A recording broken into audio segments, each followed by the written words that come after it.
Hi friends, welcome to our Kanni Kushi YouTube channel.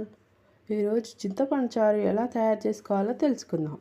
ముందుగా వాటికి కావాల్సిన పదార్థాలు: పోపు దినుసులు, ఎండుమిర్చి, కరివేపాకు, వెల్లుల్లి రెబ్బలు, కొత్తిమీర, ధనియాల పొడి, మెంతి పొడి, కారం, ఉప్పు, పసుపు, ఉల్లిపాయ ముక్కలు, నిమ్మకాయ సైజ్ అంతా చింతపండు. దాన్ని 10 నిమిషాల ముందే నానబెట్టుకొని దాని రసం తీసి పులుపుకు తగినన్ని వాటర్ పోసుకొని ఉంచుకోవాలి.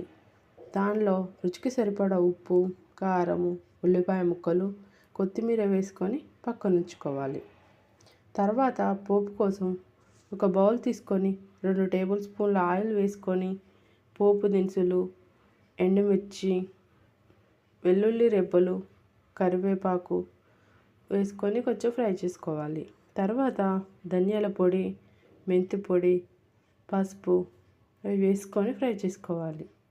ముందుగా తయారు చేసుకున్న రసాన్ని అందులో పోసుకోవాలి. అంతే, చింతపండు చారు రెడీ. ఏం కర్రీ వండాలో తెలియనప్పుడు, ఫ్రై ఐటమ్స్ ఉన్నప్పుడు ఈ రెసిపీని ట్రై చేయండి. ఎంతో టేస్టీగా ఉంటుంది, అండ్ ఈజీగా కూడా చేయవచ్చు. ఈ రెసిపీ కనుక నచ్చినట్లయితే లైక్, షేర్, కామెంట్, నా ఛానల్ని సబ్స్క్రైబ్ చేసుకోండి.